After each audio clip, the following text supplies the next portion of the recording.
Thank you for staying with us. Now, learning never stops. And for those in the broadcast field, your handle of the English language will enhance your professionalism. So it is important that we remain open to opportunities that enhance our craft and drop common mistakes that have become the norm. Broadcast journalist and author Ify Onyegbule is back again to talk about her book that was launched last year, or is going to be launched today. It was launched online last year. So we are going to do the offline launch today. How did we get here is the title of the book, 25 Mistakes That Radio TV Presenters Must Avoid. Ify Onyegbule, good morning once again.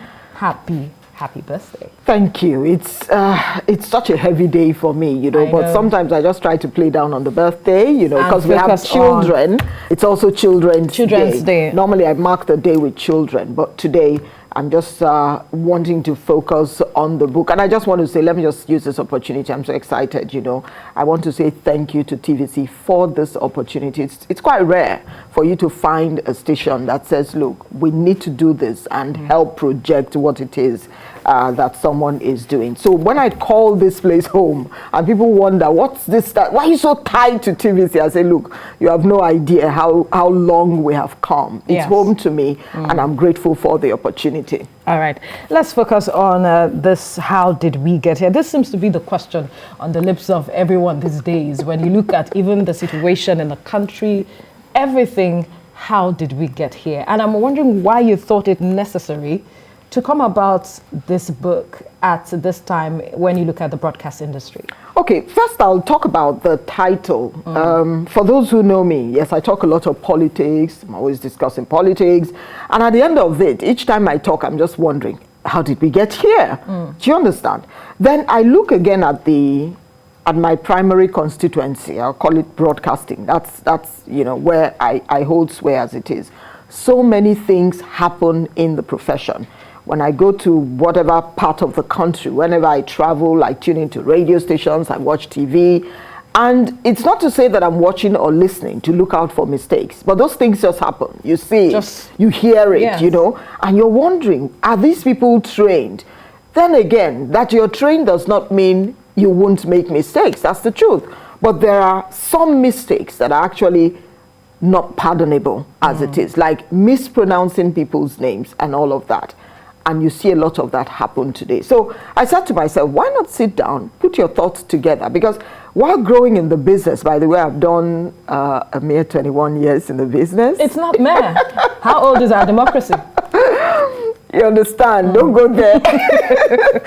So I used to write things down. When I do something, like my very first time on air, I faltered, I fumbled, I wobbled.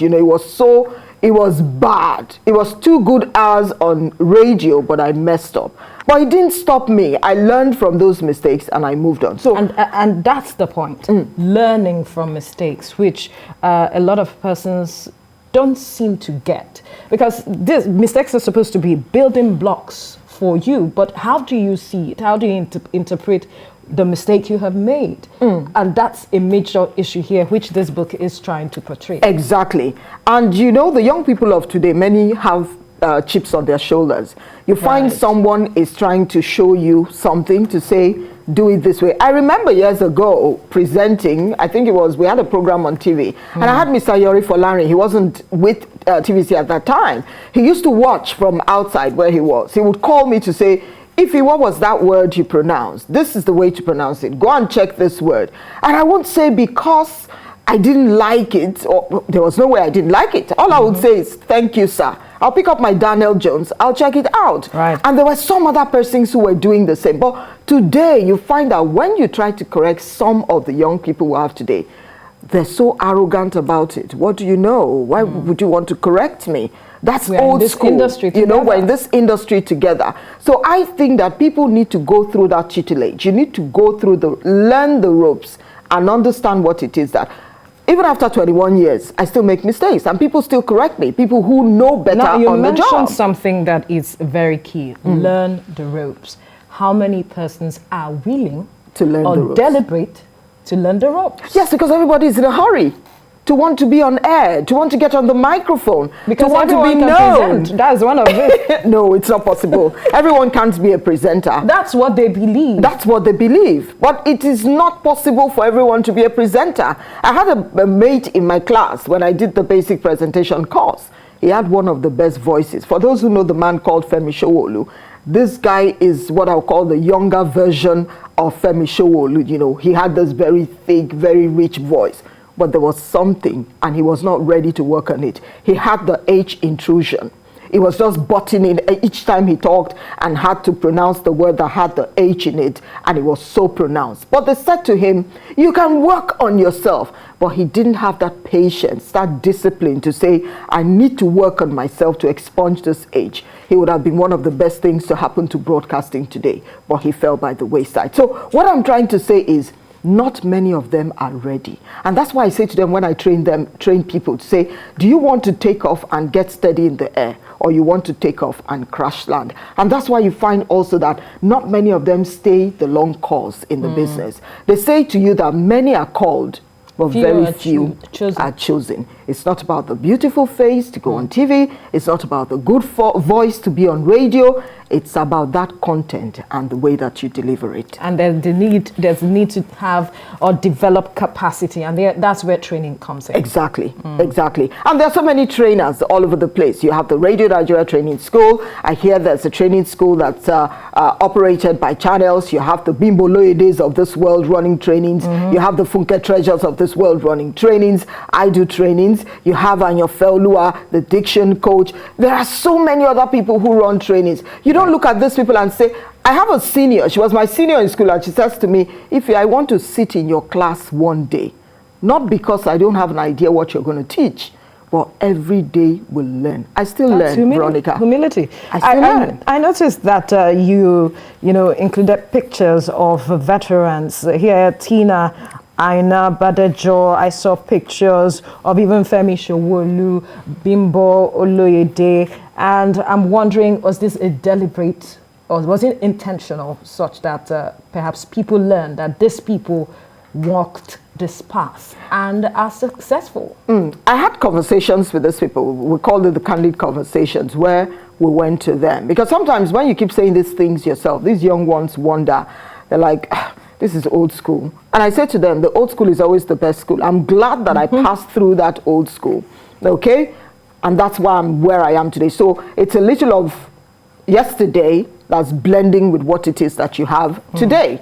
Now, those people that you have mentioned and more, I'm sure you see Filuche there. Not many of them know who Filuche is. And someone watched that interview I had with Filuche all the way from the UK. The person found my number there on Facebook and called me to say, that was a good one that you had with Filuche. But there were some other things that he said. And I said, look, that interview or the interviews I had with them wasn't one to confront them to say, why haven't you guys done something to change what the narrative is today? It was just to bring yesterday to today to make the young ones understand that these people that you see, I grew up watching Mrs. Bimbo Roberts at that time, the Bimbo Oloyede that people know. I grew up watching her on NTA. So they need to understand that there's nothing new about the job that we do. All right. You can't reinvent the wheel. Someone has walked that path, and it's important for you to hear their story, see what you can tap from it, and make the best use of it. Well, she will be launching the book later today, and I hope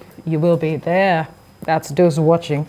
Perhaps you want to tell them about the launch today. Yes, the launch is happening, of course, in a few hours, maybe an hour or two. Yes, that's where we're going to be. We're going to have conversations about fake news and insecurity. And remember, so much is going on. Everyone's calling themselves, I'm a journalist, I'm a journalist. You can't be a journalist without going through, the rudiments. That's the training as it is. So we'll be talking about fake news and how it fuels insecurity and what we can do to actually kill fake news. And it's happening today at the LCCI, that's Lagos Chamber of Commerce and Industry, not too far from where you call the Otedola Bridge. Is at Olowopopo Drive. That's at 10 a.m. this morning. And I look forward to seeing you so that we can have that conversation and maybe find out what we can do about how we got here. They say if you don't know where you are going, at least you know where you're coming from. Exactly. And that will help you navigate where you're headed. Thank you, Ify Onyegbule. Thank you for having me this morning. Thank you so much, TVC. I'm grateful.